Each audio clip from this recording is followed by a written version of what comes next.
Hari ini adalah merupakan hari kedua dari pengajaran musim panas Marngot. Dan sebagaimana kita telah bicarakan di hari yang pertama, yaitu 2 hari yang lalu, saya pertama-tama ingin menunjukkan kepada Anda topik dari pengajaran ini.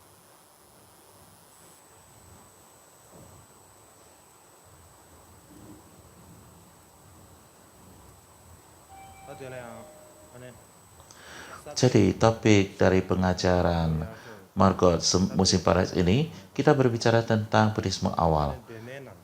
Dan kita berbicarakan hal ini, kita membicarakan topik ini dalam 3 poin. Yang pertama adalah buddhisme awal, dan bersamaan dengan ini ada beberapa poin yang telah kita bicarakan di tahun sebelumnya. Dan berikutnya kita akan berbicara tentang kitab-kitab suci pada buddhisme awal.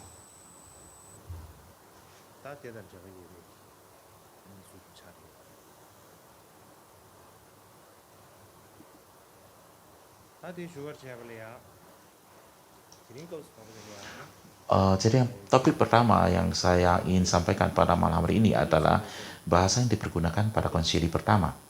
Jadi ketika mereka mengadakan konsili pertama, bahasa apa yang mereka pergunakan untuk menyusun teks-teksnya. Jadi itu adalah merupakan topik utama pertama yang akan kita diskusikan di sini.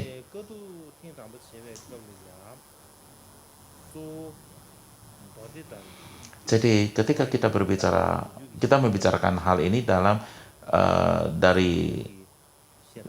dan kita melihat bahwa cara penjelasan kontemporer, peneliti kontemporer, dan juga penjelasan tradisional itu sangat berbeda.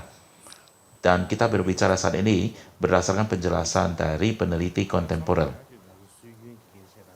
Dan pada poin-poin tertentu kita juga menggabungkan dengan penjelasan tradisional. Dan ketika kita berbicara tentang sumber-sumbernya, tentunya kita menggabungkan yang kontemporer maupun yang tradisional. Dan bagaimanapun juga dalam konsili pertama menurut peneliti temporer, mereka menyusun sutra dan binaya. Lalu pertanyaan adalah bahasa apa yang mereka pakai untuk menyusun kedua hal itu. Ketika kita memikirkan hal ini adalah merupakan suatu masalah sulit yang dihadapi oleh para peneliti sejarah Buddhis India. Karena sangat sulit sekali untuk mengetahui bahasa apa yang dipergunakan secara original untuk menyusun sutra. Sangat sulit untuk menyatakannya. Dalam hal memikirkan hal ini, ketika mereka melihat pada permasalahan ini dari cara yang berbeda, maka terdapat 3 cara yang berbeda yang dipergunakan untuk menentukan bahasa apa yang dipergunakan selama konsili pertama. Jadi apa 3 sudut pandang itu?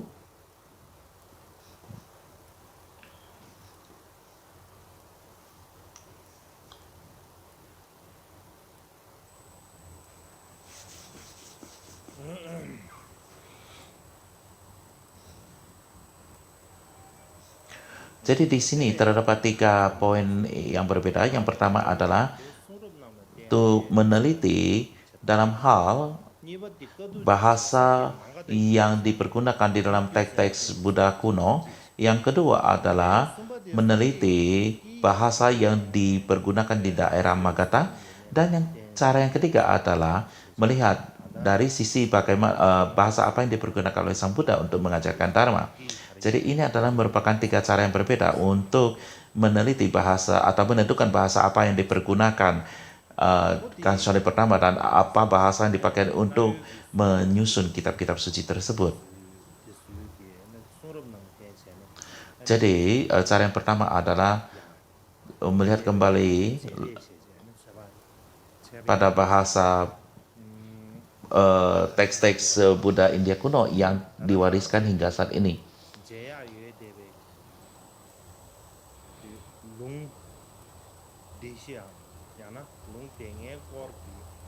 Sutra yang kita miliki, kitab agama ataupun nikaya, terutama berasal dari periode Buddhisme Nikaya. Jadi semua berasal dari masa itu.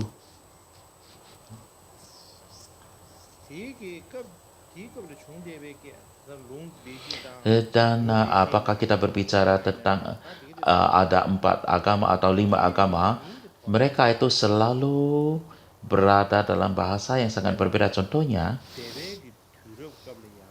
selama periode Buddhisme Nikaya terdapat 4 aliran utama. Dan inilah yang dalam tradisi Tibet kita sebut sebagai 4 sekolah akar. Dan ketika kita berpikir tentang 4 akar, berarti sekolah-sekolah yang lainnya bersumber dari sini. Tetapi peneliti saat ini atau kontemporer menjelaskan bahwa terdapat 2 sekolah atau aliran, tidak 4. Mereka tidak menerima ada 4. Tetapi bagaimanapun juga secara tradisional kita berbicara tentang 4 sekolah akar, mungkin saja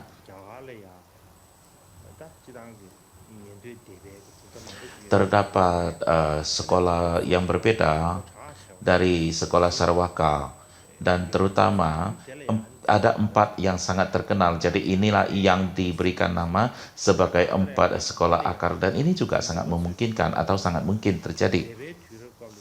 Jadi para peneliti mengatakan bahwa selama masa itu terdapat 4 sekolah yang terkenal, yang salah satu di antaranya adalah aliran Mahasangghika atau sekolah Mahasangghika berkembang di wilayah barat daya India di daerah Maharashtra.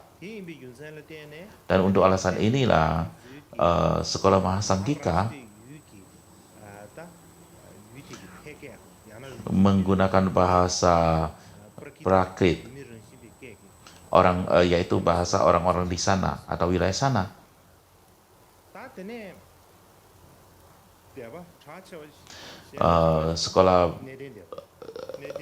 Sekolah lain yang terkenal adalah Stavirabada, dan di dalam sekolah itu adalah terdapat sekolah Vibhajaya Vadas, dan mereka itu berkembang terutama di wilayah barat India di daerah Surasena. Di sini adalah merupakan aliran Stavirabada atau Vibhajaya berkembang, dan mereka menggunakan bahasa Paisachi.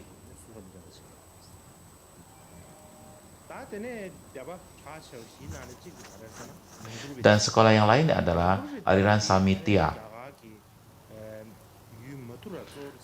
Ini populer di wilayah paling barat India dan di sekitar kota Mathura.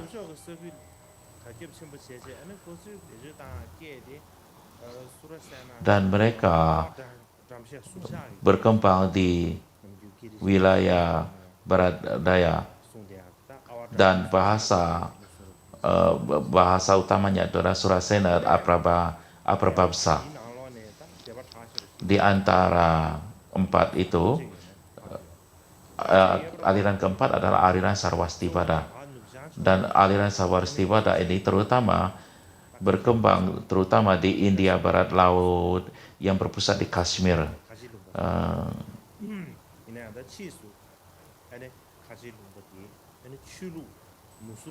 Jadi Kashmir di Tibet disebut Kase, dan belakangan ini dipakai untuk dipakai untuk orang yang berasal dari agama sana.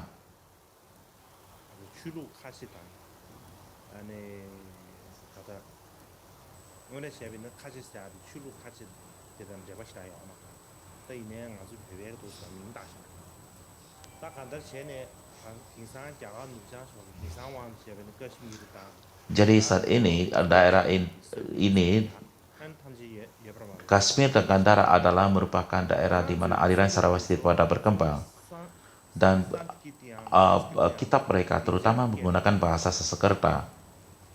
Jadi kitab mereka terutama dalam bahasa Sanskerta.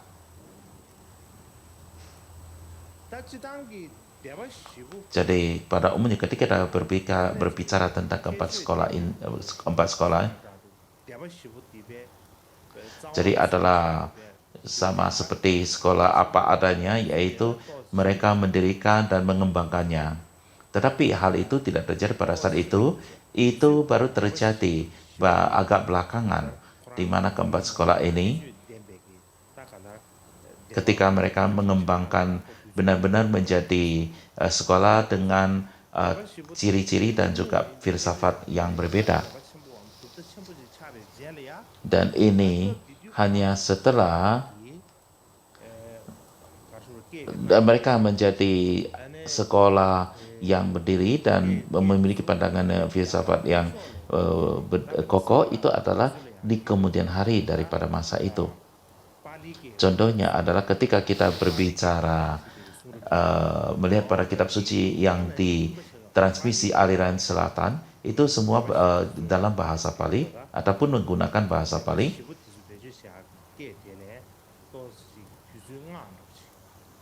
Mungkin saja Pali itu adalah merupakan bahasa A yang paling awal dibandingkan dengan empat sekolah lainnya. Ya, kita bisa mengatakan hal ini. Dan kita mengetahui ini adalah contohnya kadang-kadang kita arkeologi mengeskavator teks-teks kuno, bukan teks yang lengkap, tetapi ketika mereka menemukan teks dengan ayat-ayat Dharma, itu dituliskan dalam bahasa kuno.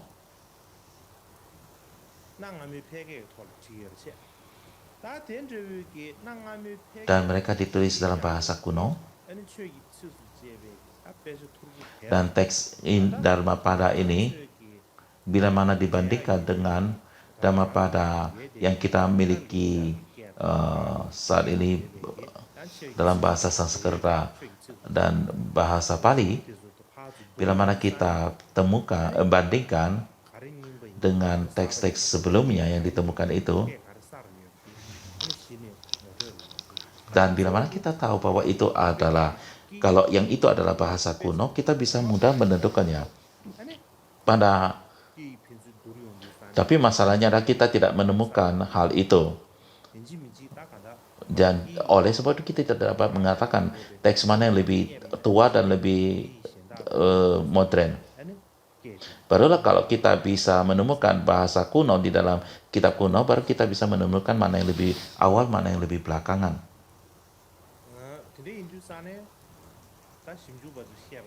Jadi kita berbicara dari penjelasan research peneliti modern. Pali itu diturunkan ke bahasa Buddhis yang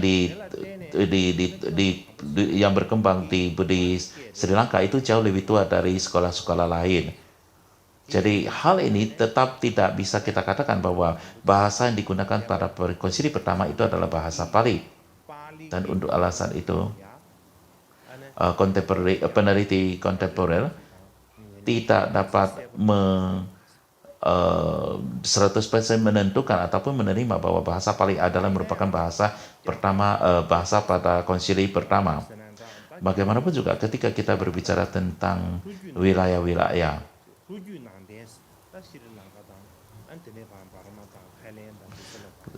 lebih bagus kita mengatakan daerah transmisi Buddhisme. Ada yang transmisinya berkembang ke Sri Lanka, Myanmar, dan sebagainya.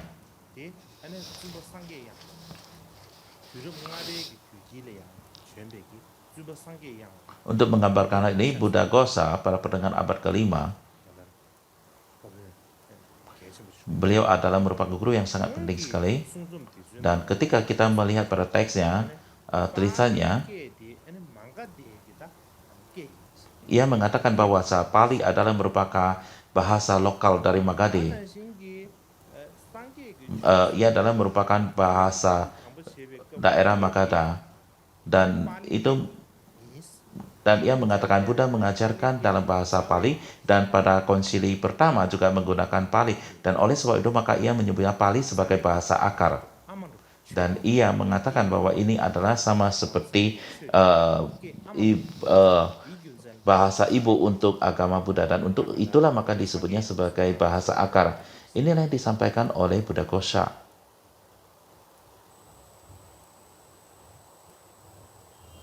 Bagaimanapun juga kitab dalam Pali adalah merupakan transmisi yang sangat panjang dan sangat kuno, dan ia adalah merupakan kanon kuno. Dan oleh sebab para pendukung transmisi Buddhisme di selatan menyatakan hal ini dengan sangat kokoh sekali bahwa Buddha menggunakan bahasa ini dan mereka mempercayainya dengan sangat kokoh. Dan ini adalah merupakan cara tradisi untuk menjelaskannya, tetapi kebanyakan peneliti modern mengatakan Magadhe dan Pali itu adalah agak berbeda. Jadi Pali dan Magadhi itu adalah berbeda karena Pali adalah berasal dari India Barat, sedangkan Magadhi adalah bahasa dari India pusat.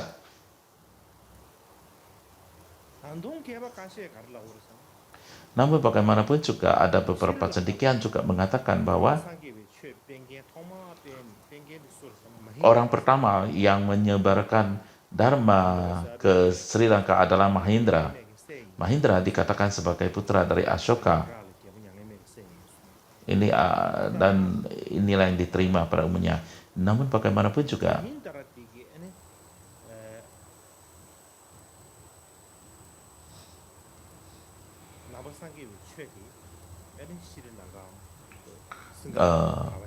Mahendra membawa Dharma ke Sri Lanka dan mengembangkannya di sana.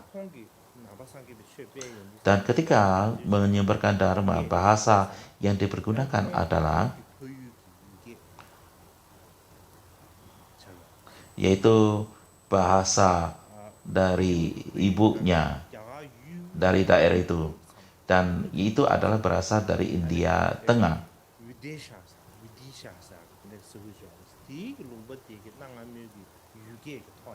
yaitu bahasa dari sebelah barat daripada India Tengah itu adalah wilayah Vidisha di bagian barat, di bagian barat daya India Tengah. Jadi ini adalah ini cara memandang dari cara bagaimana bahasa-bahasa dipergunakan, apa bahasa dipergunakan dalam kitab agama kuno. Dan cara kedua adalah bahwa konsili pertama itu diadakan di Magadha. Ini tidak ada perdebatan. Jadi dari pengalasan demikian ini dan dari sini,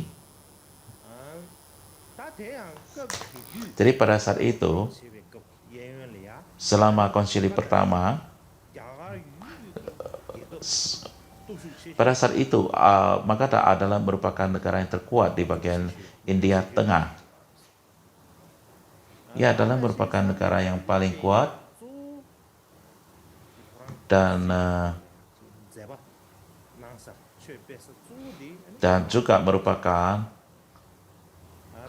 juga Sang Buddha menyebarkan Dharma terutama adalah di India Tengah, dan lokasi untuk konsili pertama itu juga adalah di ibu kota Magadha. Jadi dengan demikian orang-orang mempercayai bahwa bahasa yang dipergunakan pada konsili pertama itu adalah bahasa kuno Magadhi. Jadi ada orang yang menjelaskan dengan cara demikian.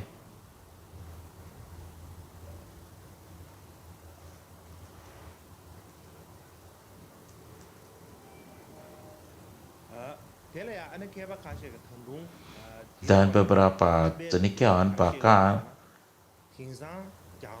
mengatakan bahwa mereka menemukan dekrit Asoka di bagian barat India.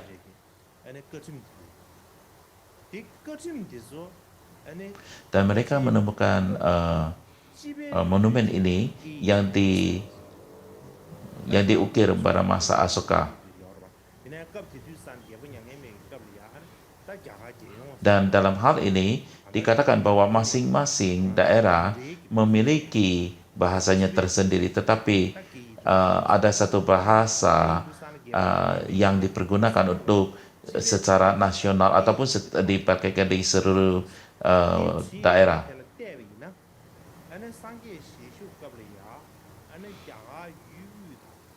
Dan dikatakan pada masa zamannya Sang Buddha,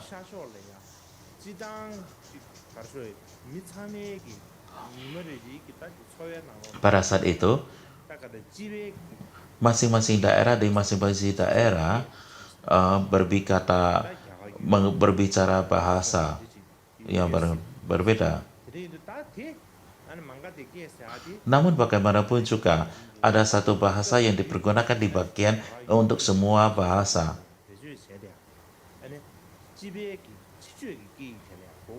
Dan ketika kita berbicara tentang bahasa Magadhi, ini mungkin adalah bahasa umum yang dipergunakan untuk semua wilayah. Jadi ketika Sang Buddha mengajarkan Dharma, maka ia menggunakan bahasa yang umum. Maka bahasa umum inilah yang digunakan dalam konsuler. Ada beberapa juga cendekiawan yang memiliki pandangan demikian juga ini. Tetapi banyak sekali para cendekiawan menolak hal ini. Mereka mengatakan bahwa itu tidak pernah mungkin ada bahasa yang umum. Dan alasan mereka mengatakan hal ini ketika masanya zaman Asoka ataupun masa Asoka adalah seratusan tahun lebih setelah Sang Buddha masuk ke parinibbana, dan bahkan ada orang yang mengatakan 200 tahun lebih. Jadi ada penjelasan yang berbeda dalam hal ini. Namun bagaimanapun juga, jadi terdapat jarak 100 tahun berbeda. Jadi dalam periode 100-200 tahun terdapat perubahan besar di dalam Magadha. Pada awalnya, Magadha itu merupakan satu kerajaan yang lebih kecil, dan kemudian ia berkembang, berkuasa di India Timur, dan kemudian ia menguasai, boleh bilang, sampai wilayah Gangga. Jadi ini adalah masa pada Kaisar Asoka. Dan ketika India menjadi satu, jadi mungkin saja 1-2 kali India bersatu, dan salah satu pertama kali adalah pada masa Asoka. Jadi pada saat inilah India berada di bawah satu raja atau kerajaan yang berkekuatan. Jadi setelah 100 atau 200-an tahun setelah Buddha memasuki parinibbana, Raja Asoka berkuasa di India Tengah sampai ke daerah wilayah Gangga.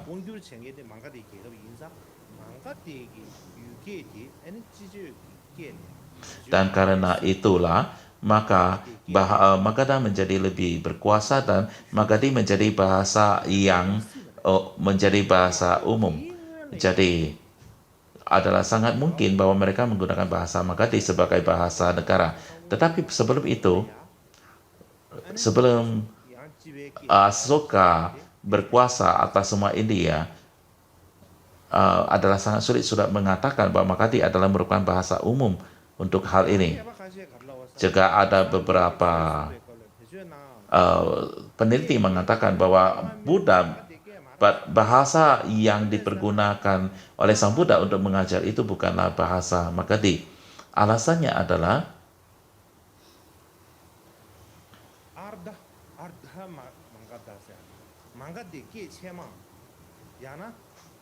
Arda Magadeng, ada bahasa Arda Magadeng, itu adalah merupakan bahasa yang dipergunakan oleh Sang Buddha menggunakan bahasa ini. Atau mungkin saja beliau mengajarkan dalam bahasa dengan menggunakan Magadhi, uh, dan juga mungkin ia menggunakan bahasa Ardan. Jadi mungkin saja mereka beliau menggunakan dua bahasa ini. Jadi ini adalah merupakan bahasa ini waktu mengajar. Jadi ini adalah hipotesa berdasarkan bahasa yang dipergunakan oleh Sang Buddha, dan dengan demikian untuk menentukan bahasa konsili pertama. Jadi selama masa Buddhis selama masa Buddha Sakyamuni terdapat banyak wilayah di India, banyak bahasa, karena banyak wilayah dan banyak bahasa daerah area tertentu, mereka itu memiliki bahasanya masing-masing.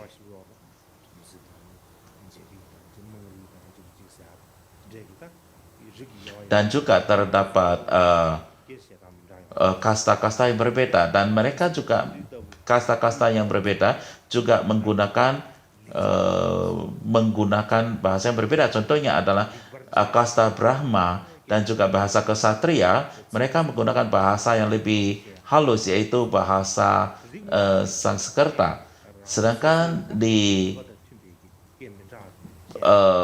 sedangkan kasta-kasta yang lebih rendah, mereka menggunakan bahasa yang lain. Tetapi ketika Sang Buddha mengajarkan Dharma pada umumnya,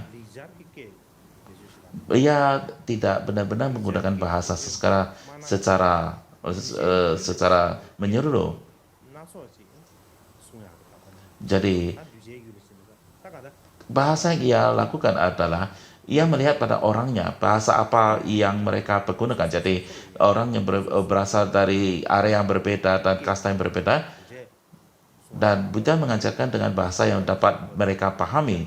Jadi beliau tidak mengajarkan semuanya dalam satu bahasa, dalam bahasa seperti misalnya bahasa Sanskerta. Jadi hal ini dapat dibuktikan dalam agama. Jadi empat agama saya akan menjelaskan di belakangan. Jadi di dalam agama itu menyatakan bahwa Buddha menolak satu bahasa untuk ajarannya, salah satu bahasa untuk ajarannya, dan ini menurut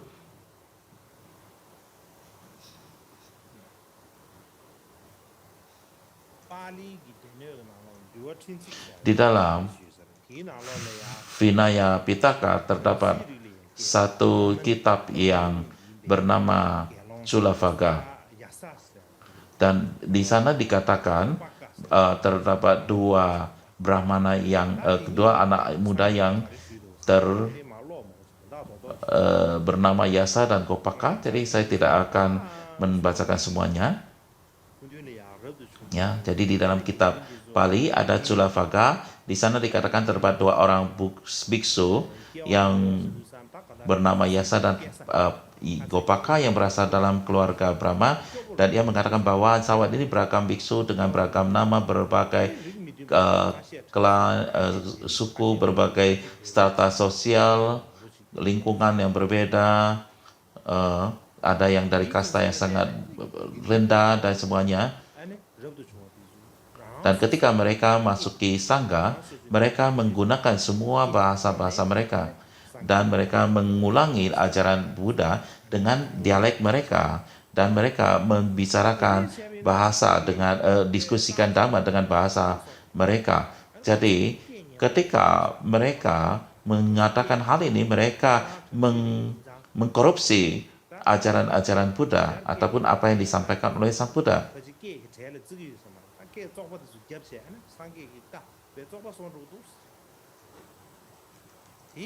Karena para Brahmana menganggap bahasa Sanskerta itu adalah sangat penting sekali, maka mereka menganggap bahwa semua bahasa itu tidak bagus.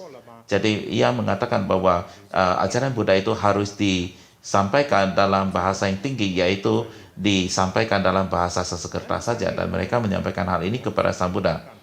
Dan Buddha menegur mereka dan mengkritik mereka, ya orang-orang yang tidak bijaksana.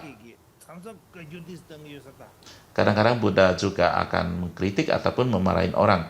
Jadi ia mengatakan orang-orang yang bodoh, Anda idiot, mengapa Anda meminta untuk melaporkan sabda Sang Buddha dalam bahasa Sanskerta? Dan mengatakan, apa alasan kenapa Anda meminta saya untuk melakukan dalam Sanskerta? Jadi ia bisa mengkritik mereka. Dan ia melanjutkan, bila mana Anda melakukan hal ini, kalau Anda hanya membacakan ataupun melaporkan ajaran Buddha dalam bahasa Sanskerta, Anda tidak mampu untuk menanam keyakinan pada mereka yang kurang keyakinan dalam ajaran agama pun. Dan kalian juga tidak akan meningkatkan keyakinan pada mereka yang telah memiliki keyakinan. Dan bukan itu saja, orang yang sejak awal tidak memiliki keyakinan pada agama Buddha, mereka akan terus tidak memiliki agama Buddha. Dan bagi mereka yang memiliki keyakinan, mungkin akan meninggalkan keyakinan itu. Oleh sebab itu, biksu, Anda tidak Anda tidak boleh melaporkannya hanya dalam bahasa Sanskerta. Jadi kira-kira itulah. Jadi ia mengatakan, janganlah melaporkan semua kitab suci hanya dalam bahasa Sanskerta. Bila Anda melakukan ini, itu akan menjadi suatu kemerosotan. Jadi ia atau ini adalah merupakan suatu pelanggaran. Demikian juga di Pali terdapat sutra yang disebut Vinaya Mardika Sutra, dan Buddha mengatakan kepada beliau, dalam ajaran Buddha kita tidak menganggap meteran sebagai hal yang penting, karena para Brahman menganggap melodi dan meter itu sangat penting sekali, tetapi ajaran agama Buddha tidak menganggap bahwa meteran dan juga puisi itu adalah sangat penting sekali. Ketika saya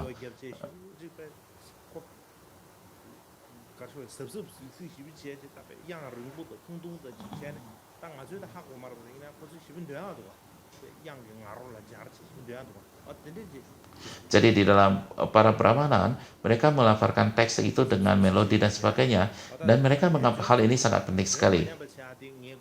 Dan dari Sang Buddha mengatakan bahwa meteran itu bukanlah tujuan. Tujuan saja adalah agar maknanya tidak hilang. Jadi oleh sebab itu, maka ajarkanlah dharma saya sesuai dengan bahasa yang dapat dipahami oleh orang-orang itu. Jadi Anda harus mengajarkan dharma sesuai dengan bahasa yang dipergunakan di daerah itu. Dan bila mana Anda hanya melafalkannya dalam bahasa Sanskerta, karena sangat sulit untuk mempelajari Sanskerta, ini adalah merupakan bahasa yang sangat tinggi sekali. Orang-orang umum pada saat itu tidak begitu terdidik. Hanya oleh para Brahmanan dan kasta-ksatria mereka dan bila mana kasta lain untuk belajar Sanskerta, maka hal itu akan sangat sulit sekali,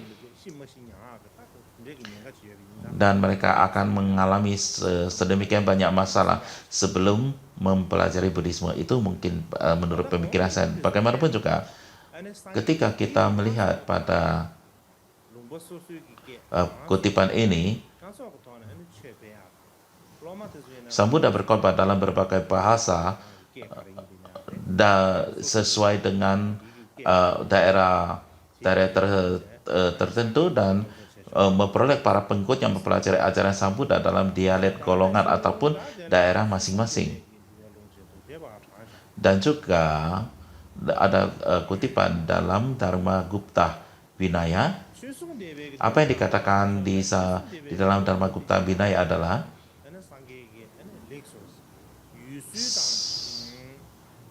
Bacalah sutra-sutra Sang Buddha sebagaimana dipahami menurut bahasa dan adat istiadat masing-masing daerah dan tradisi. Jadi ini adalah yang terdapat dalam Dharmaguptaka Vinaya. Dan di Cina, terutama mereka menggunakan Dharmaguptaka Vinaya. Dan di dalam Tibetan ada Vinaya topik kecil dan sebagainya.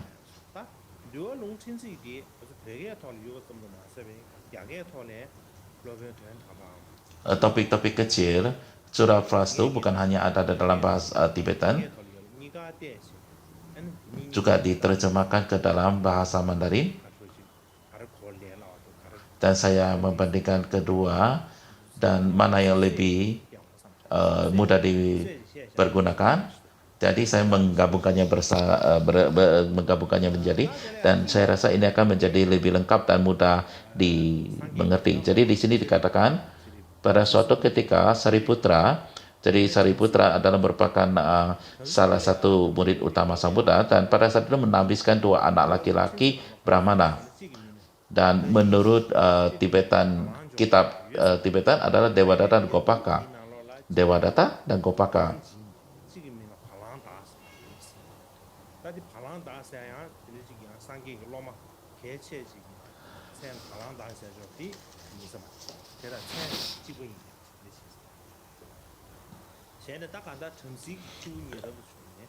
Di dalam teks Cina namanya berbeda, Gopaka dan Gopati. Jadi Gopaka itu sangat terkenal kesalahan. Dan mereka menjadi biksu dan ditasbiskan, dan mereka belajar sutra dari Sariputra. Dan kemudian mereka melakukan perjalanan dari satu negara ke negara yang lain, dan mereka kemudian melakukan perjalanan, tiba di sebuah tebing batu tempat mereka menerima banyak persembahan. Dan di masa lampau mereka adalah Brahmana, dan kebiasaan Brahmana mereka melakukan ajaran Sang Buddha dalam bahasa yang berimama dan puitis, dan mereka menjoinkan irama dan puitis dengan bersama-sama. Mereka membacakannya dengan cara demikian sama seperti mereka melafalkan Weda. Dan ketika mereka melafalkan ajaran agama Buddha dengan demikian, dan tiba-tiba ada salah satu dari mereka itu meninggal. Karena yang lainnya, karena temannya meninggal, dia merasa sangat-sangat sedih sekali. Dan karena kesedihannya mendalam sekali, ia lupa teks-teks itu yang telah dihafalnya, dan karena sudah lupa, ia tidak dapat melafalkannya. Karena untuk melafalkan teks itu adalah Anda harus menghafalnya, bukan?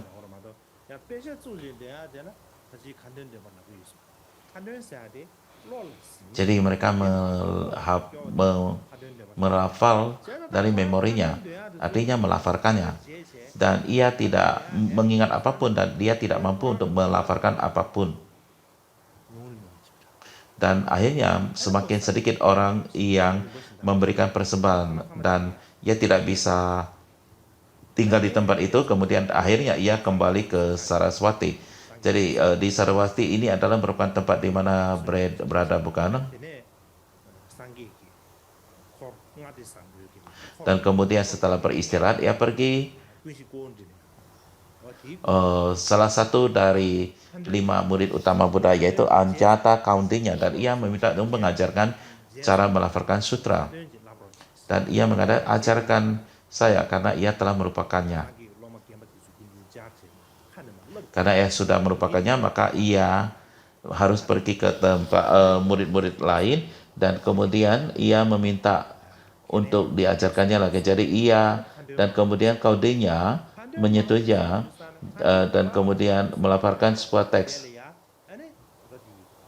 Dan ketika itu bekas Brahmana ini mengatakan,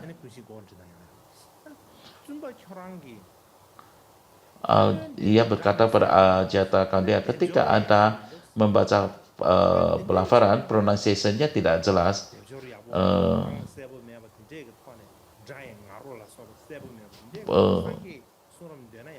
Actually, sesungguhnya Anda tidak boleh melaporkan ajaran Buddha dengan cara demikian, dan pada saat itu kalau dia berkata saya biasanya membacakannya seperti itu atau melaporkannya seperti itu, itulah caranya saya melaporkannya.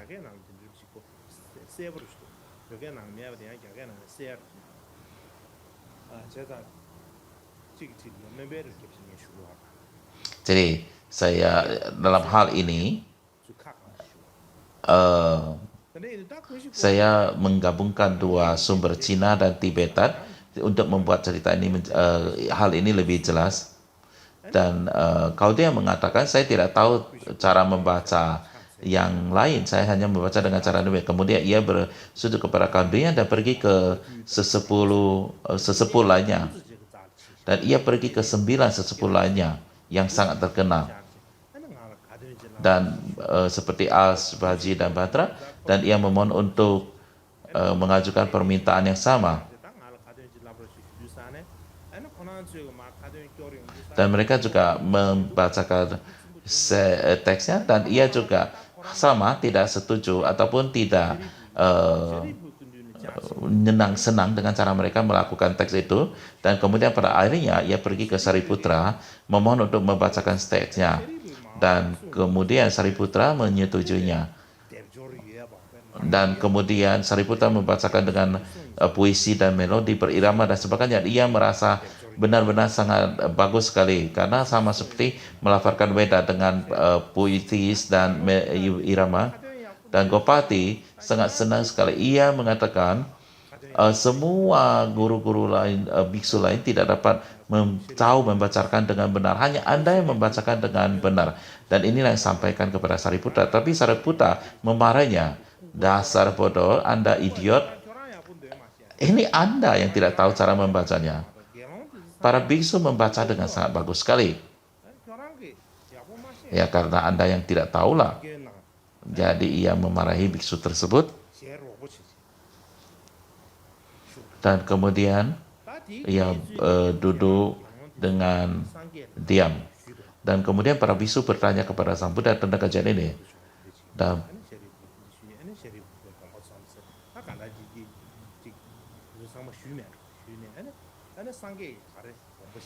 Dan apa yang Buddha pikir dan sampaikan adalah, katakan adalah,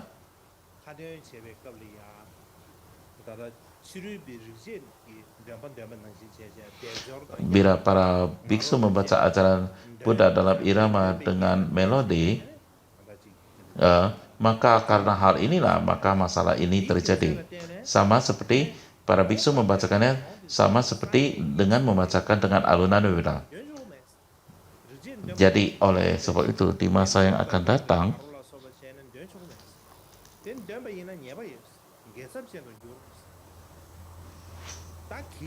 Anda tidak boleh membacakan ajaran agama Buddha dengan alunan Weda. Bila mana Anda melakukan hal itu adalah pelanggaran. Tetapi jikalau hal ini sesuai dengan adat setempat di suatu daerah tertentu, dengan sesuai dengan adat istiadat setempat itu, ada acara mereka memiliki tradisi membacakannya dengan alunan seperti Weda, itu bukanlah suatu pelanggaran.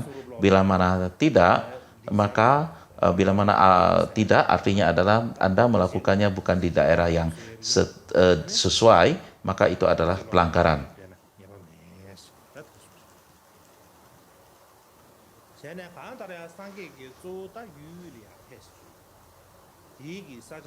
Jika ada di suatu daerah yang membacakan segala sesuatu itu dengan cara seperti menggunakan alunan Weda, puisi, dan irama, dan sebagainya, itu tidaklah melanggar aturan.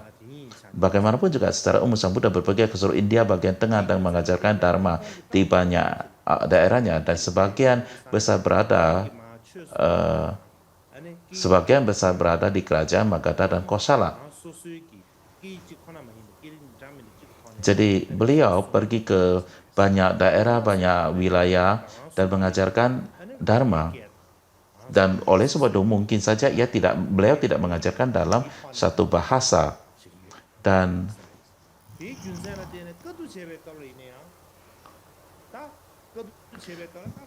dan beliau mungkin mengajarkan Dharma dengan bahasa yang sesuai dengan wilayah itu, dan murid-murid itu akan mempelajari bahasa Dharma itu dengan bahasa mereka masing-masing. Dan oleh sebab itu maka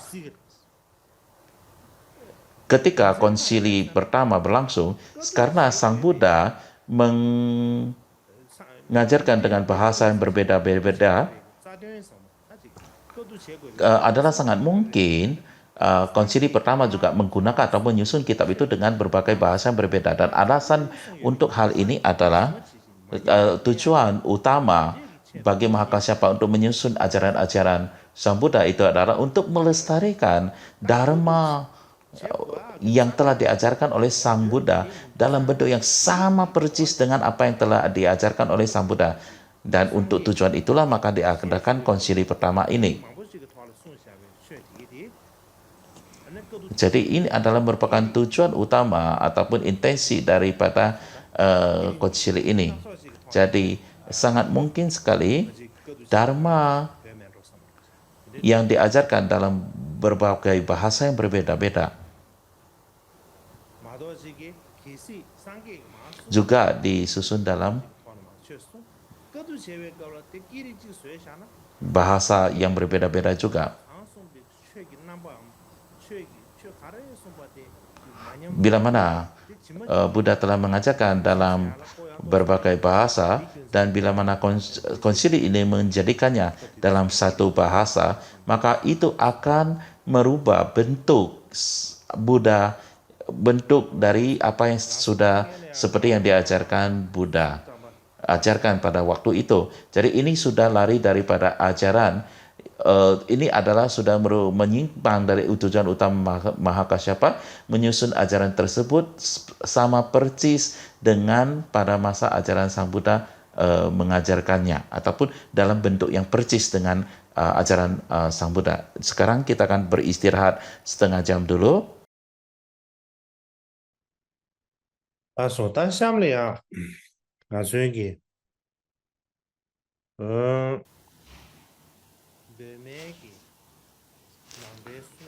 Selanjutnya kita akan membahas sedikit tentang perkembangan dari kitab suci agama Buddha awal.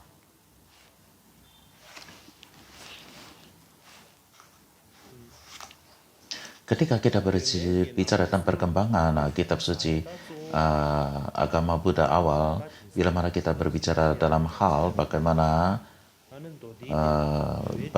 para peneliti berbicara dalam hal ini termasuk dalam Sutra Pitaka dan Vinaya Pitaka. Dan dalam 3 tahun yang lalu, kita selama pelajaran musim panas, kita telah membahas tentang konsili pertama. Kita telah memperkenalkan itu. Jadi pertanyaan adalah, apa hasil konsili pertama ini? Jadi apa yang telah dicapai selama konsili pertama ini? Jadi apa yang telah dirangkumkan di konsili pertama adalah yaitu Sutta Pitaka dan Vinaya Pitaka. Itulah yang sudah disusun pada konsili pertama. Dan karena ada konsili Sangha inilah, konsili pertama inilah, maka kedua Pitaka itu disusun. Jadi hari ini saya akan berbicara tentang Sutta Pitaka. Jadi selama konsili pertama, Sutra Pitaka dan Vinaya Pitaka disusun. Sedangkan Abhidhamma Pitaka mungkin saja disusun, tetapi itu hanyalah berupa benih-benih untuk Abhidhamma Pitaka, bukan Abhidhamma Pitaka yang sesungguhnya. Mungkin saja Anda tidak dapat mengatakan bahwa itu adalah Abhidhamma sesungguhnya seperti yang disampaikan oleh para peneliti modern. Dan kalau kita bertanya Kapan Abhidhamma itu benar-benar berkembang? Yaitu kemungkinan pada konsili kedua lah maka Abhidhamma Pitaka ini benar-benar disusun. Jadi ketika kita bertanya Tripitaka itu kapan benar-benar komplit, itu hanyalah ada sejak konsili kedua. Pertama itu hanya ada Sutta Pitaka dan Vinaya Pitaka. Tidak ada Abhidhamma Pitaka maupun Risala-risalah. Jadi inilah yang bagaimana cara mereka menjelaskannya. Jadi pertama-tama kita akan berbicara tentang Sutta Pitaka. Dan ketika kita berbicara tentang hal ini,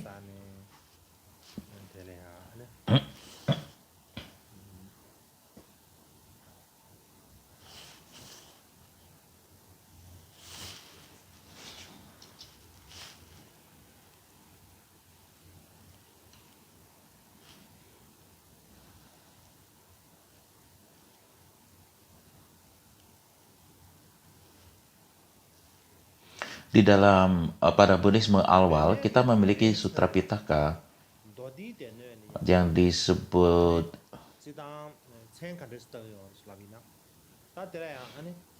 di Mandarin atau di dalam tradisi Chinese disebut Ahan, Ahan ataupun Ahan Jing.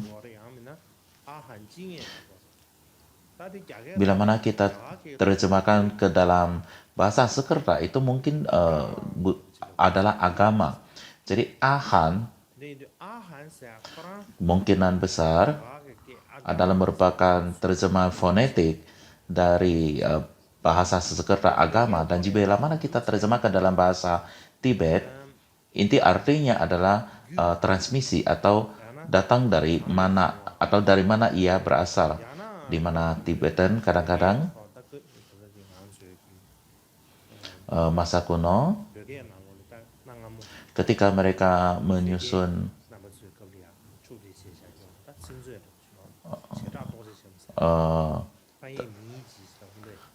Mahadasu atau Mahasdastu itu menerjemahkan seperti diterjemahkan sebagai long. Dan ini terutama dipahami sebagai ajaran Sang Buddha ataupun apa yang diucapkan oleh Sang Buddha. Jadi kitab ini berasal dari Buddha ataupun ditransmisikan oleh Buddha.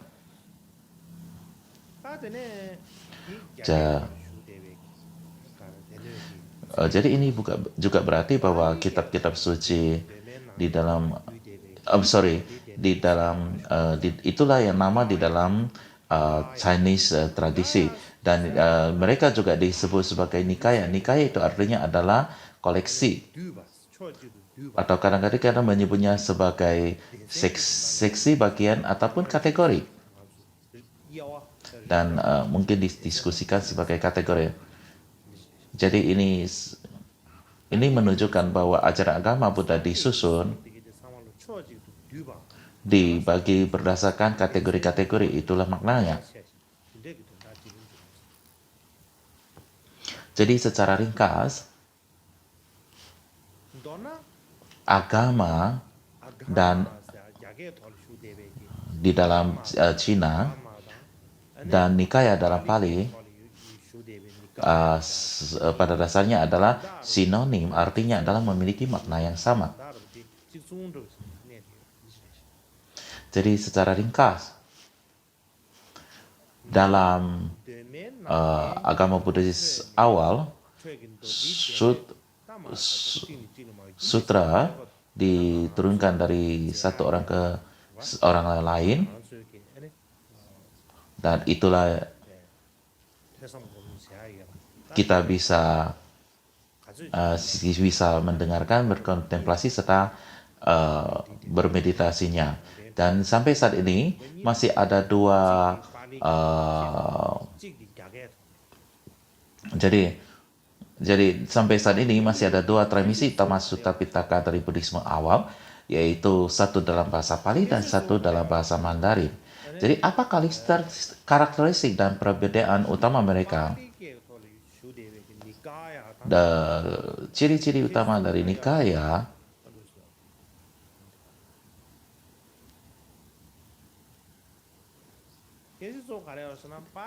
Nikaya dilestarikan dalam bahasa Pali.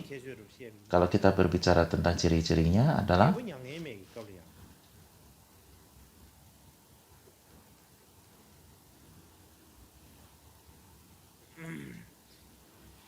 dikatakan pada masa Kaisar Asoka, putranya yang bernama Mahindra,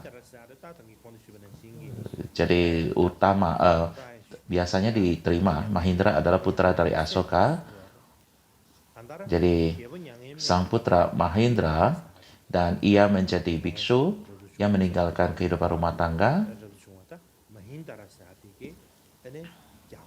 dan membawa ajaran Buddha dari India ke Sri Lanka. Jadi ia menyebarkan Dharma di Sri Lanka ataupun ajaran agama Buddha di Sri Lanka. Dan ajaran Buddha yang ia transmisikan ke Sri Lanka itu adalah dalam bahasa Pali.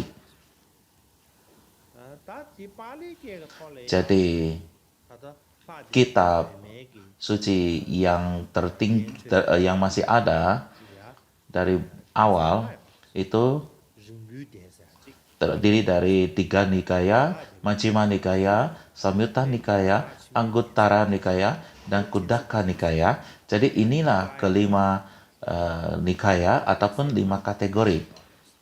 Jadi 5 kategori ini, 5 Nikaya ini adalah sama seperti fondasi atau dasar bagi Buddhisme. Dan ia adalah merupakan fondasi utama bagi Buddhisme Sri Lanka. Jadi ini adalah merupakan 5 koleksi ataupun kategori dan mereka dilestarikan sehingga saat ini. Dan sumber asli dari kitab-kitab ini adalah berasal dari sekolah Staviravada, dan di dalamnya tentunya banyak sub-sub sekolahnya. Sama seperti ketika kita berbicara tentang Kaju, kita mempunyai 4 aliran, lebih tua dan 8 lebih muda. Dan ketika kita berbicara Staviravada, juga itu adalah merupakan aliran yang sangat besar dan memiliki banyak aliran, dan salah satunya Vibhajavadin, dan ia berasal daripada tradisi Vibhajavadin. Dan kitab yang kita miliki saat ini, 5 kitab ini adalah berasal dari Vibhajavadin School ataupun tradisi Vibhajavadin. Jadi inilah yang menurut cendekiawan Jepang Hirakawa Akira. Dan seperti saya sudah jelaskan, ini adalah berasal dari bahasa dari barat daya India, ya, yaitu wilayah Widisha. Dan tempat itu adalah merupakan tempat kelahiran daripada Ibunda Mahindra. Dan Mahindra sendiri mengembangkan Dharma dari tempat itu, dan tentu bahasa juga berasal dari bahasa kuno dari wilayah tersebut. Dan berikutnya saya akan berbicara tentang agama di dalam terjemahan Mandarin. Agama dalam terjemahan bahasa Mandarin pada dasarnya adalah berkebalikan dengan kitab Pali. Dan di dalam sutra yang terjemahkan ke dalam bahasa Mandarin, terutama melalui utara India dan juga melalui Asia Tengah, dan melalui Asia Tengah ya ke Tiongkok, atau melalui cara lain disebutkan melalui Samudra Hindia ke provinsi Guangdong saat ini.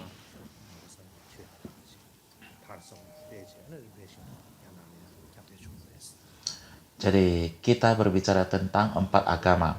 Kita tidak berbicara tentang 4 transmisi Buddhisme di China, tetapi kita berbicara tentang 4 agama. Dan keempat agama di dalam tradisi Cina itu sama dengan 5 nikaya dalam Pali.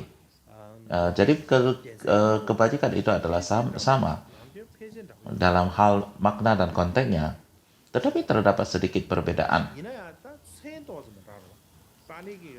Di dalam Pali disebut nikaya, tetapi di dalam tradisi Cina disebut agama,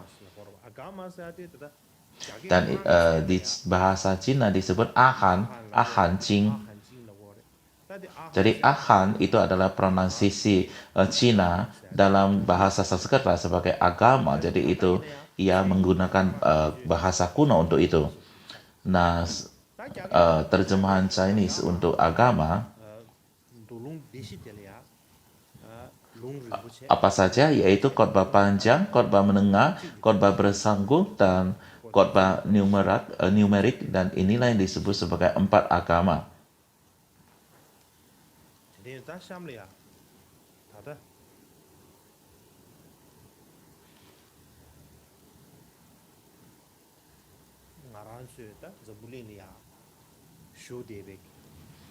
Saya akan berbicara tentang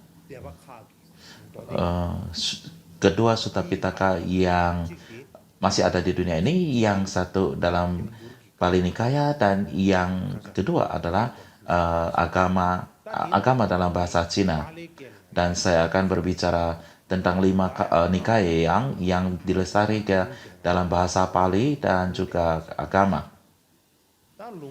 Yang pertama adalah tentang khotbah panjang, dan ia memiliki 3 bagian dan 34 sutra yang berbeda. Yang kedua adalah khotbah menengah, ia memiliki 15 bagian, 152 sutra, dan juga diantaranya 98 diantaranya adalah sama dengan terjemahan bahasa Mandarin.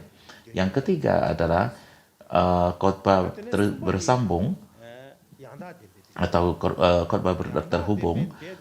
Ia memiliki 56 seri dan dalam 288 sutra. Yang keempat adalah khotbah numerik. Khotbah numerik ada 11 bagian yang mengajarkan dari 1 hingga 11 dharma. Jadi dhamma pertama 1, 2 hingga ke 11. Dan karena ia 1 sampai 11, ia mempunyai 11 bagian, 171 bab, 223 sutra. Tradisi lain mencantumkan terdapat 17 bab, 288 sutra, ataupun 238 sutra. Jadi ini adalah merupakan penjelasan yang sangat lain. Jadi yang bagian yang berikutnya adalah khotbah kecil, dan ia terdiri dari 15 bagian. 15 sutra. 15 sutra, sorry. Dan berikutnya adalah saya akan berbicara tentang 4 agama dalam tradisi Cina. Dan 4 agama dalam bahasa Cina, tradisi Cina itu adalah khotbah panjang ada 3 agama, terdiri dari 22 volume dan 30 sutra, dan ini berasal dari tradisi Dharma Guptaka dan diterjemahkan oleh di dinasti Qing akhir, selama dinasti Qing akhir, oleh Buddha Yasha dan Chu Fonian dari Yao Qing, dinasti Qing akhir. Yang kedua adalah khotbah menengah atau Madhya agama, terdiri dari 60 volume, 222 sutra, di antara 8 sekolah. Ia berasal dari tradisi Sarwastivada dan diterjemahkan dari dinasti Qing Timur oleh Sanghadewa. Yang berikutnya adalah khotbah terhubung atau Samyutta agama, terdiri dari 14 volume, 1362 sutra, juga dari tradisi Sarwastivadin, dan juga diterjemahkan oleh Gunabhadra dari dinasti Liu Song.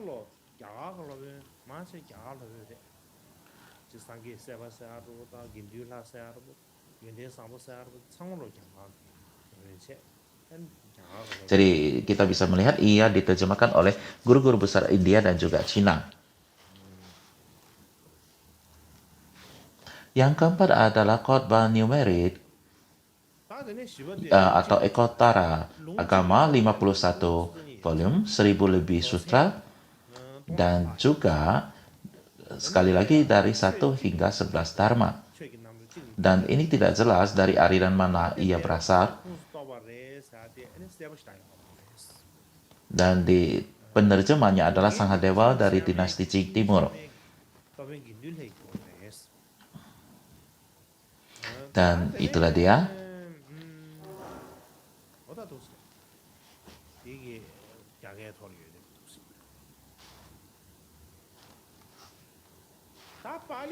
Dan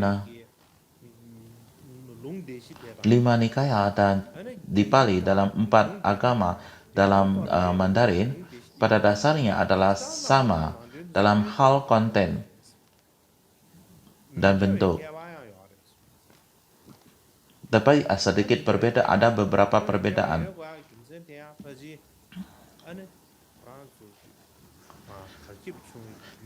Perbedaan itu terjadi karena selama transmisi itu terjadi beberapa perubahan-perubahan dan juga selama masa perkembangannya, dan itulah sebabnya terdapat beberapa perbedaan, dan itulah sebabnya juga kontennya juga berbeda.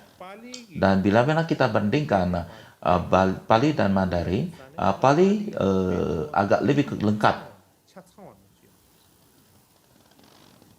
Sedangkan terjemah Mandarin, bila mana kita melihat padanya, 4 agama Mandarin,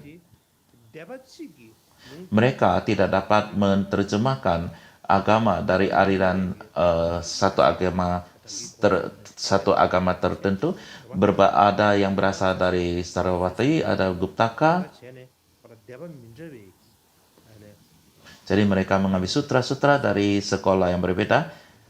Jadi 4 agama ini bukan dari satu tradisi tunggal, dan mereka tidak dapat menerjemahkan keseluruhan dari 4 agama dari satu sekolah.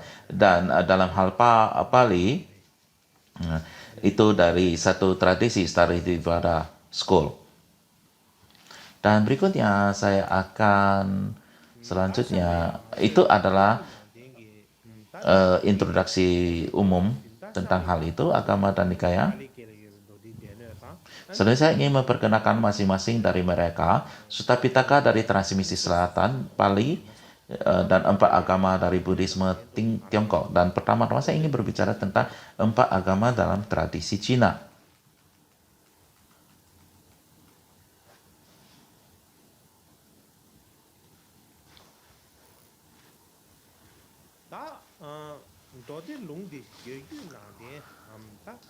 Kita memiliki 4 agama dalam transmisi Cina. Ya. Sampai poin ini,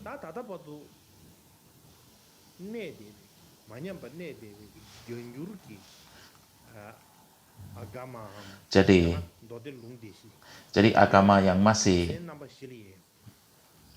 yang kita miliki sampai saat ini ada 4 set yang berbeda. Itulah sebabnya kenapa kita menyebutnya sebagai 4 agama. Dan di dalam 4 agama ini, apa yang mereka ajarkan, apa yang diajarkan, atau apa masing-masing daripada 4 agama itu bila mana kita membicarakannya. Yang pertama adalah khotbah terhubung atau bersambung, yaitu samyutta agama, khotbah terhubung atau samyutta agama. Terdapat 1362 sutra, sedangkan dalam bahasa Pali terdapat 2880. Kalau di dalam Cina 1362. Jadi dalam bahasa Pali 2880. Sama saja namanya samyutta agama.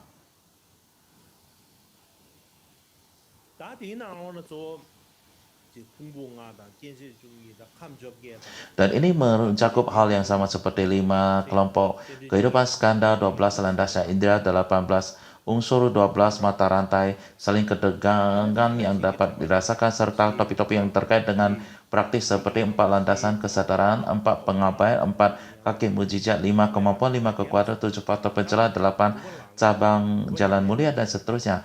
Itu adalah sama.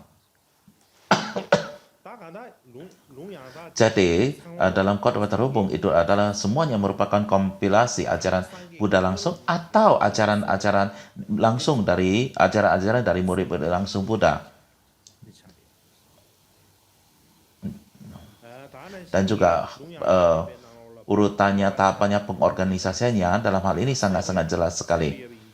Dan ini kelihatannya dibuat sederhana bagi orang-orang yang bermeditasi dalam samadhi. Dan yang berikutnya adalah khotbah-khotbah menengah atau madhyam agama. Dan ia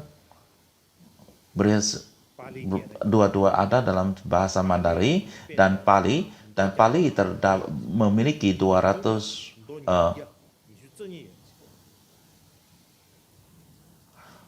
di dalam Pali terdapat 152 sutra, tetapi di dalam Mandarin adalah 222.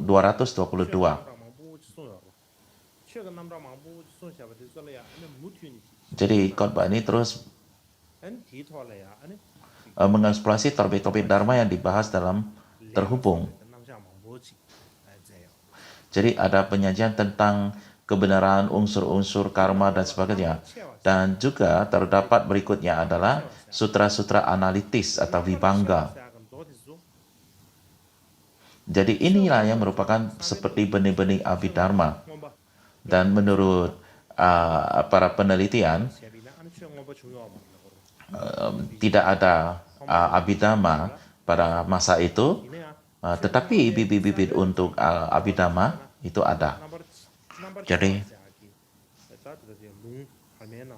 Jadi ketika kita berbicara tentang sutra-sutra analitis ini, ia merupakan benih-benih ataupun dasar landasan bagi abhidharma. Demikian juga khotbah-khotbah menengah juga berbicara tentang ketiadaan ego, meditasi tentang dhyana, tindakan-tindakan Buddha yang terkait dengan pencerahan, dan apa yang dilakukan setelah pencerahan dan sebagainya. Membicarakan semua hal-hal ini.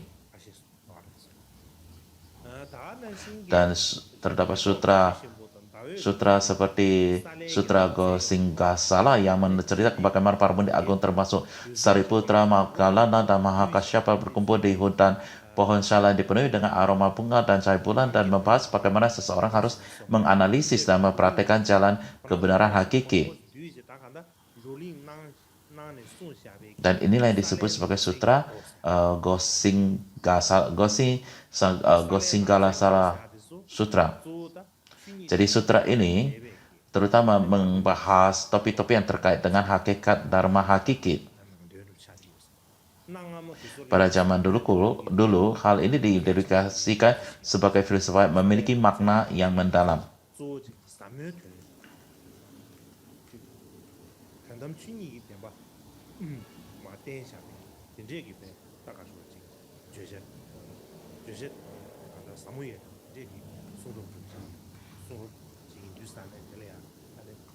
Dan dikenal sebagai sesuatu yang sangat penting untuk filsafat. Dan berikutnya adalah khotbah panjang atau dirgagama. Kalau menurut topiknya, ia adalah yang tersedikit. Ia hanya memiliki 30 sutra yang berbeda. Namun bagaimanapun ia disebut sebagai khotbah panjang karena ia merupakan suatu khotbah yang panjang sekali. Walaupun bagiannya terpendek, tapi sutranya adalah panjang. Ya, dan mereka itu dalam prosa dan memiliki isi yang sangat panjang sekali. Dan itulah yang disebut sebagai khotbah yang panjang. Dan apa yang ia diskusikan di dalam sutra khotbah panjang ini adalah ketika Samudra mengkritik filsafat-filsafat non-Buddhis pada saat itu. Dan itu termasuk Brahmajala Sutra atau Sutra Caring Brahma. Ini terutama mengkritik filsafat non-Buddhis. 상기 수수 가리고 막 손시 참배 자연도 사다 다 참배 자연도 사den 가서 되게 남요 Kita juga memiliki sutra, Brahmajala Sutra dalam bahasa Tibet. 돌롱 디시 제스토베 참배 자연 Dan Brahmajala Sutra juga termasuk dalam 4 agama, juga ditemukan dalam tradisi Tibetan. Dan juga demikian sutra hasil jalan spiritual atau Sramanapala Sutra. 상기 수주 Jadi ini juga adalah mengkritik filsafat non-Buddhis. Dan juga sutra 양엘린 되면 거다 다는 yang menggambarkan waktu dari tahun ke-80 Sang Buddha hingga parinibbananya, apa-apa yang serta peristiwa lain selain waktu sekitar waktu itu, inilah yang disebut atau dikenal sebagai Mahaparinibbana Sutra atau Sutra Mahaparinibbana. Semua ini termasuk dalam khotbah panjang. 양 다는 신기 낭대 토마르 타웨 끝이 토마르 타웨 끝 Dan juga terdapat sutra yang membicarakan tentang dan juga termasuk Mahadinana Sutra ataupun khotbah agung tentang sebab akibat. Ini juga termasuk dalam khotbah panjang. Yang berikutnya adalah khotbah numerik atau bernomor atau ekotaragama. Ya, ia mengajarkan kategori dari 1 hingga 11 dharma seperti kamus gitu. Seperti kamus. Jadi ia menuliskan dhamma dari dhamma 1 sampai 11. Jadi ia seperti kamus. Dan khotbah ini berisi 472 sutra dengan panjang yang bervariasi. Dan di masa lalu telah dikatakan bahwa di antara 4 agama, khotbah terhubung dan khotbah menengah berasal dari aliran Sarvastivada, sementara khotbah numerik berasal dari aliran Mahasanghika. Dan inilah salah satu penyebabnya. Dan dengan demikian, maka ia memiliki pengaruh besar dalam Mahayana. Jadi yang sutra yang memiliki pengaruh besar Mahayana adalah khotbah numerik ini. Dan demikian juga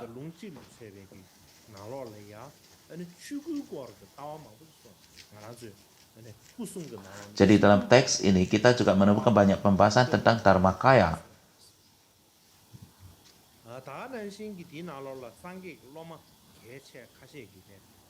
Dan juga ia menjelaskan karakter murid-murid besar, karakter dari murid-murid besar Buddha. Dan dalam hal jumlah sutra, khotbah numerik Pali memiliki jauh lebih banyak. Khotbah numerik Pali memiliki lumayan banyak. Adalah yaitu 2.363 sutra, sedangkan terjemahan bahasa Mandarin bahkan tidak sampai setengahnya.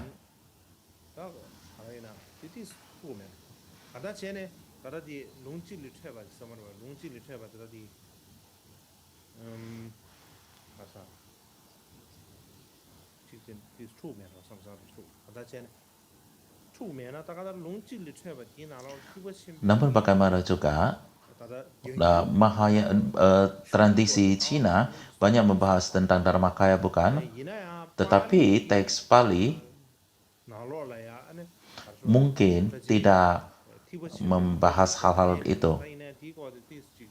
Tapi kita harus terus menggali dulu ataupun meneliti hal ini lagi. Dan ini adalah tentang tradisi Cina dengan tentang 4 agama.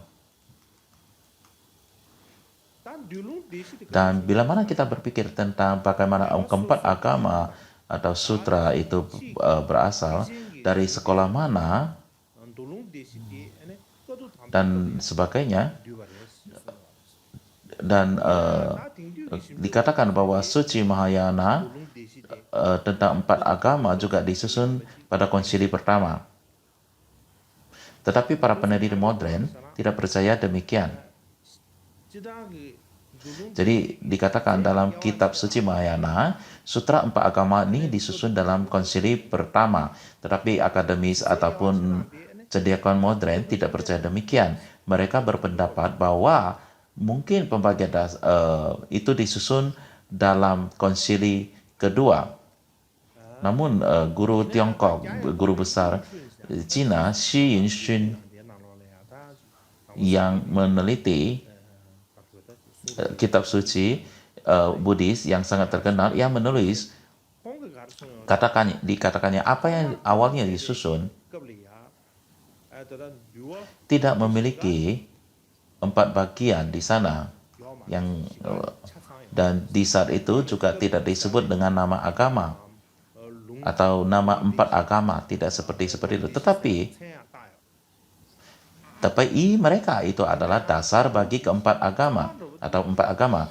Walaupun tidak disebut namanya demikian, tetapi tidak dikatakan bahwa ini adalah ini, ya sudah barang tentu tidak ada demikian. Tetapi ini adalah merupakan pondasi untuk 4 agama ini. Jadi pada konsili pertama, mereka sudah mendirikan dasar bagi 4 agama. Jadi ia sama seperti dasar untuk penyusun dan pengorganisasian lebih lanjut untuk keempat agama. Dan pada akhirnya keempat agama itu tersusun. Beberapa juga berkata yang berbeda, mengatakan bahwa konsili pertama hanya khotbah terhubung samyutta agama yang disusun, dan 3 agama lainnya berkembang secara bertahap, dan semua 4 agama menjadi lengkap pada konsili kedua. Ada beberapa peneliti yang mengatakan demikian. Bila mana kita melihat konten isi daripada 4 agama dan kita melihat urutan-urutannya, apa pengorganisasiannya, dan makna dari yang kita dari sana atau urutannya adalah, yang satu adalah khotbah terhubung, yang diikuti oleh khotbah menengah, dan terakhir adalah khotbah panjang dan khotbah numerik.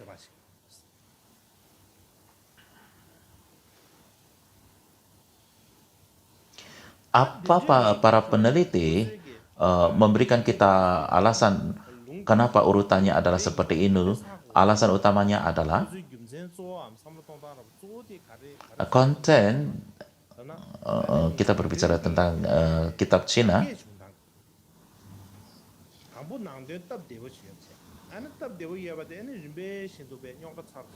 yaitu konteks ini atau isi teks ini pastilah telah berkembang dari yang sederhana menjadi kompleks. Jadi tidak mungkin dari yang kompleks menjadi sederhana. Ya tentunya adalah ia dari hal yang sederhana dulu, baru kemudian semakin meningkat, semakin rumit dan semakin rumit. Dan untuk alasan inilah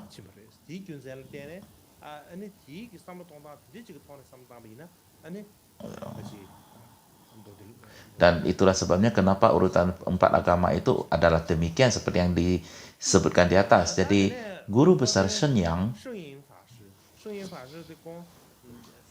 seorang peneliti Taiwan yang sangat terkenal, peneliti, bagaimanapun juga sudah meninggal dunia, guru besar Sun Yan.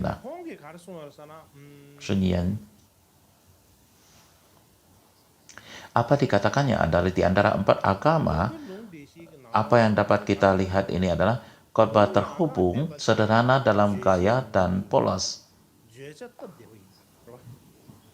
Konten dari khotbah terhubung sangat sederhana dalam gaya dan polos. Khotbah menengah mendekati hal itu, sangat mendekati khotbah terhubung. Tetapi ketika kita sampai pada khotbah panjang dan khotbah numerik,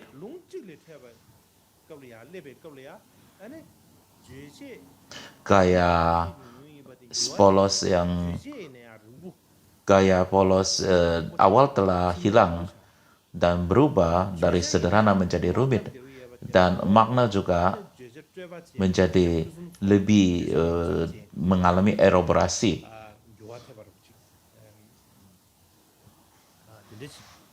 Jadi inilah yang disampaikan oleh guru besar dan banyak disampaikan oleh para cendekiawan.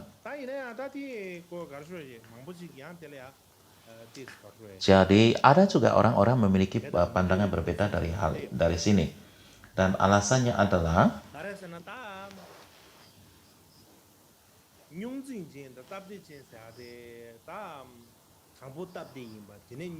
kompleksitas dan kesadaran mungkin bisa saja muncul secara bersamaan. Juga bukan tidak mungkin bahwa ia mungkin dimulai dengan kompleks dan menjadi lebih sederhana dari waktu ke waktu. Juga bisa mungkin jadi dari topik yang kompleks baru menjadi lebih sederhana. Demikian juga khotbah panjang dan khotbah numerik belum tentu berbentuk yang sama seperti apa yang kita miliki saat ini. Jadi apa yang kita miliki saat ini yang agak rumit dalam topik dan juga gayanya juga agak kaya. Tetapi pada masa dulu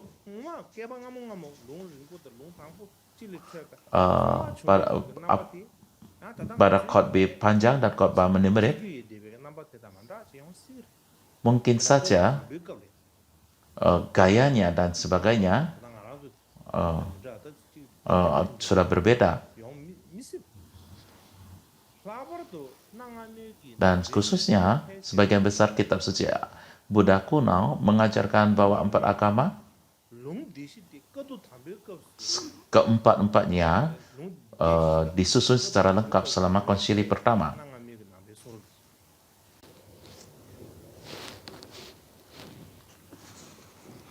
Dan ketika kita melihat dari sisi sejarah,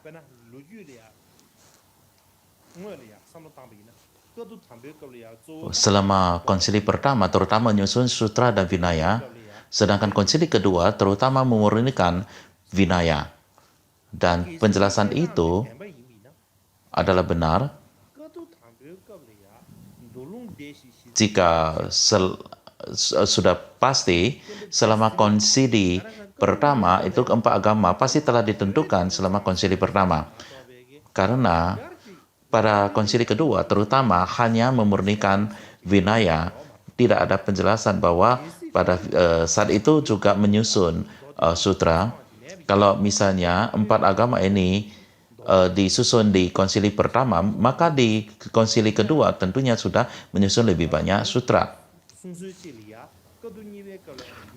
Dan karena dalam satu penjelasan di konsili kedua hanya memperbaiki dan memurnikan vinaya dan tidak menyusun sutra yang baru, dan oleh sebab itu maka 4 agama pasti telah ditentukan atau didirikan selama konsili pertama. Ada perasaan yang bersama selama konsili pertama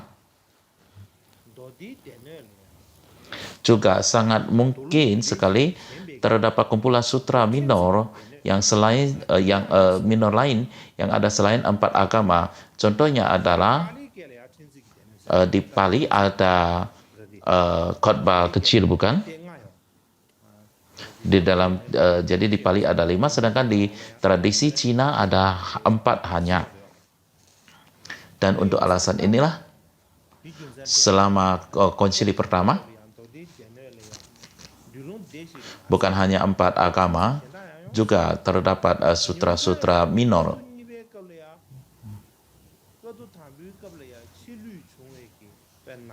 yang mungkin terlewatkan,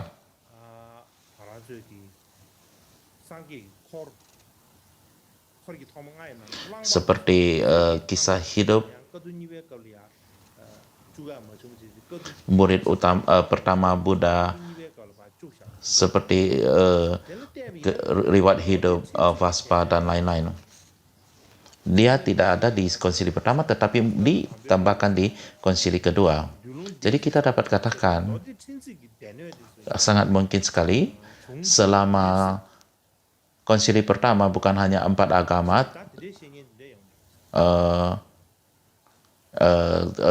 sutra minor juga disusun di konsili pertama. Jadi ada juga yang menjelaskan demikian.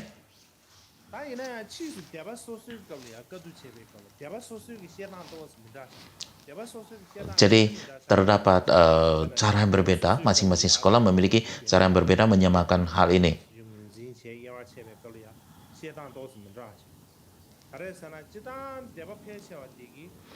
Tapi kebanyakan agama, jadi banyak aliran menerima 5 agama, tetapi setelah ibadah hanya menerima 4, tidak ada 5.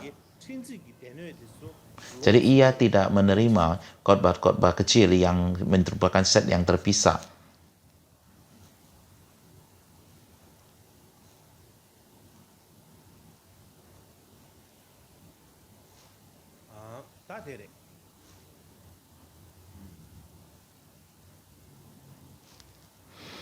Berikutnya kita akan berbicara tentang poin tentang 4 agama.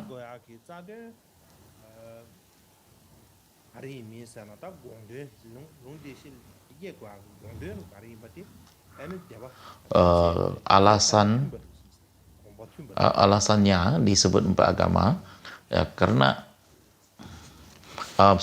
prinsip klasifikasi untuk agama pada dasarnya konsisten di berbagai aliran.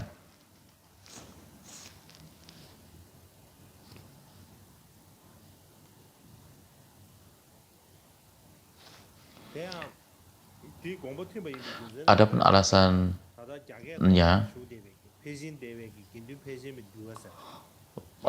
adalah kita memiliki tradisi Mahasanggika Vinaya. Dalam tradisi Cina, di sini saya hanya membicarakan secara garis besar saja.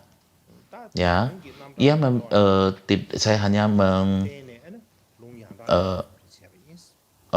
secara garis besar saja, saya tidak menjelaskan poin-poin dari berbagai jenis kompilasi ke dalam khotbah terhubung yang mencapai jenis poin termasuk kemampuan, kekuatan pencerahan jalan dan sebagainya.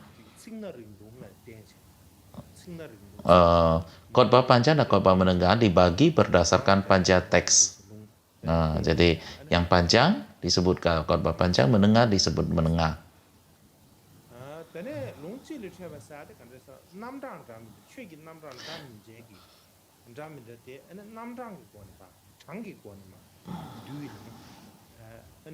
Dan yang disusun berdasarkan urutan maka disebut sebagai khotbah numerik.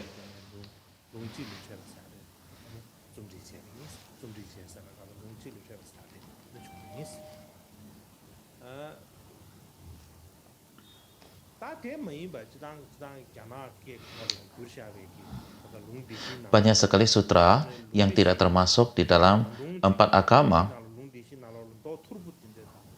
Jadi di dalam terjemahan bahasa Mandarin terdapat banyak sutra parsial dan sutra lain yang tidak termasuk dalam 4 agama.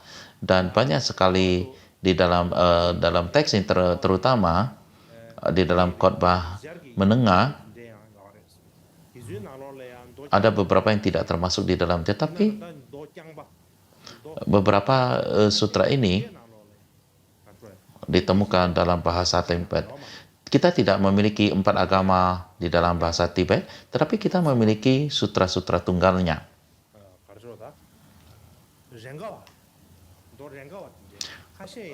Dan ada beberapa sutra yang sedang diterjemahkan ke dalam bahasa Tibetan saat ini.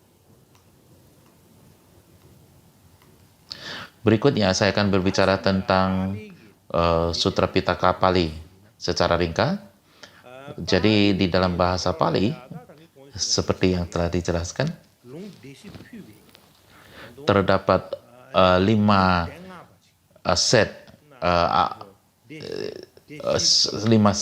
Jadi kita berbicara tentang 5 nikaya, dan itu termasuk ke dalam khotbah kecil yang termasuk di dalamnya. Jadi dia memiliki 5 kelompok. Jadi kita berbicara tentang 5 nikaya. Ini saya akan tunjukkan dulu pada Anda semuanya.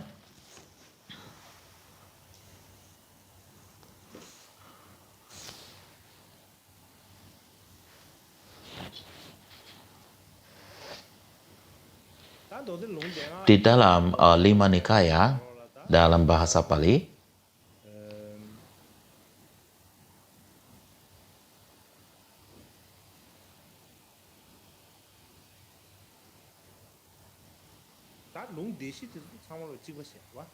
empat nikaya adalah sama.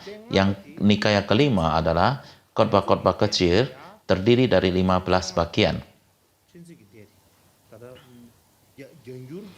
Jadi ini adalah tidak ada dalam transmisi Cina.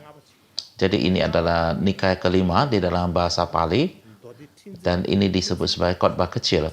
Dan khotbah-khotbah kecil ini memiliki 15 bagian. Apa saja?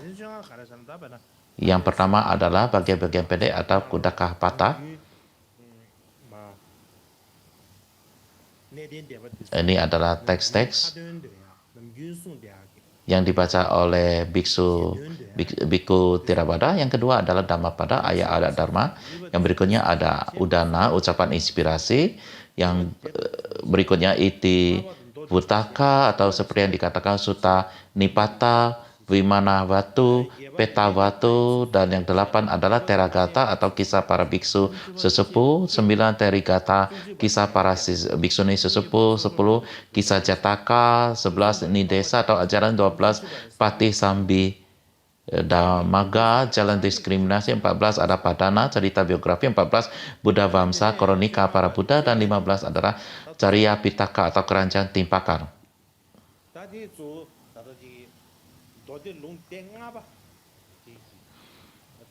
Jadi ini adalah dalam khotbah kecil Pali Nikaya, dan ini adalah isinya. Dan ini adalah 15 bagian dari khotbah-khotbah kecil.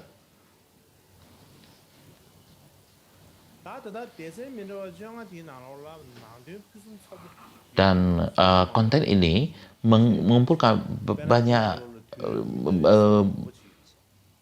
banyak sutra yang lengkap, dan di antaranya mungkin saja ada teks yang berasal dari berbagai era. Beberapa di antaranya seperti sutra bagian sutra Dhammapada dan sair para biksu, biksuni sesepuh atau Terigata juga ditemukan dalam 4 agama.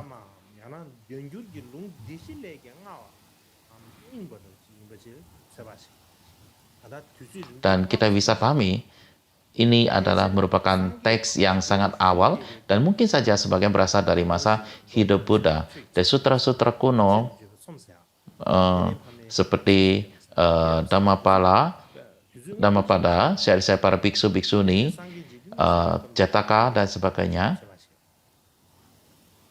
dikatakan berasal sangat awal sekali. Alasannya adalah di dalam 4 agama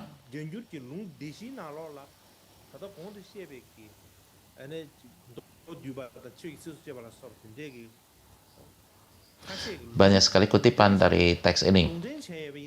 Di dalam 4 agama di dalam bahasa Mandarin, karena dikutip dari sana pasti sudah ada.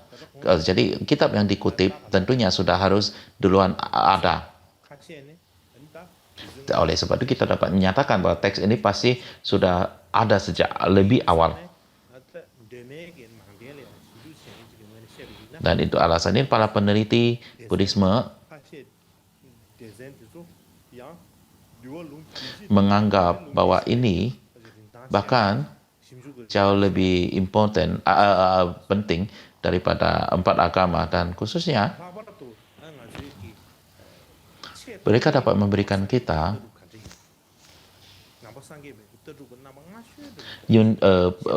perspektif yang unik untuk mempelajari lanjut tentang pemikiran Buddhis paling awal seperti Dhammapada dan sebagainya.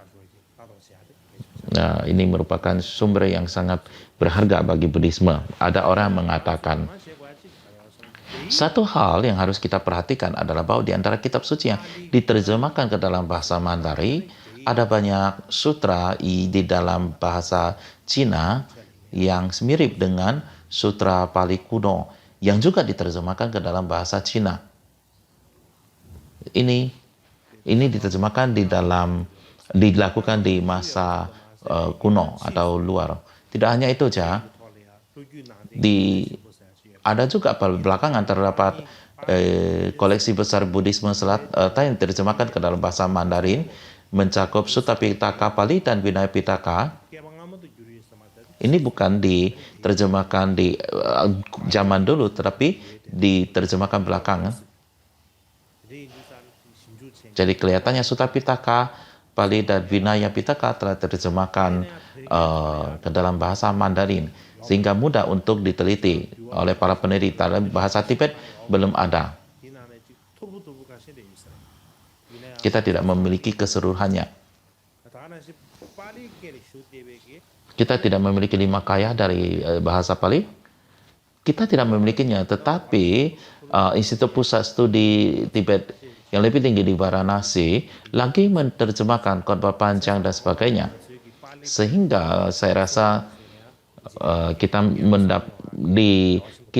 memiliki satu harapan di masa yang akan mendatang kita dapat membaca khotbah panjang ini ataupun kitab suci yang telah dilestarikan dalam bahasa Pali ini.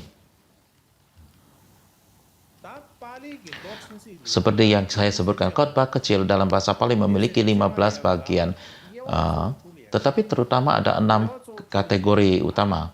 Yang pertama adalah Dhammapada. Dhammapada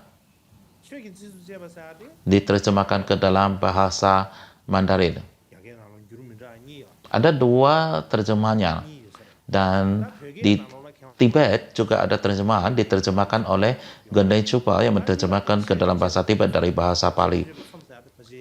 Yang kedua adalah ucapan inspirasi, Udana. Ini tidak diterjemahkan ke dalam bahasa Mandarin, tetapi diterjemahkan ke dalam bahasa Tibet selama periode penerjemah kuno oleh Widya Prabhakara dan Lochawa Bande Rinchen Chok, dan disunting oleh Bande Kawa Project, mengkoreksi dan menyelesaikannya.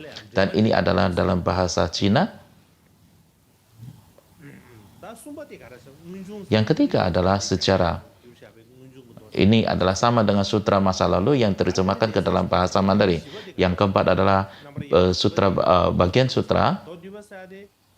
Dan ini adalah sama dengan sutra yang terjemah ke dalam bahasa Mandarin yang dikenal sebagai Arthapada Sutra. Yang kelima adalah syair-syair para biksu dan biksuni sesepuh. Ini tidak terjemahkan ke dalam bahasa Mandarin. Yang keenam adalah kisah Jataka, yang pada umumnya adalah sama seperti dalam Jataka terjemahan bahasa Mandarin.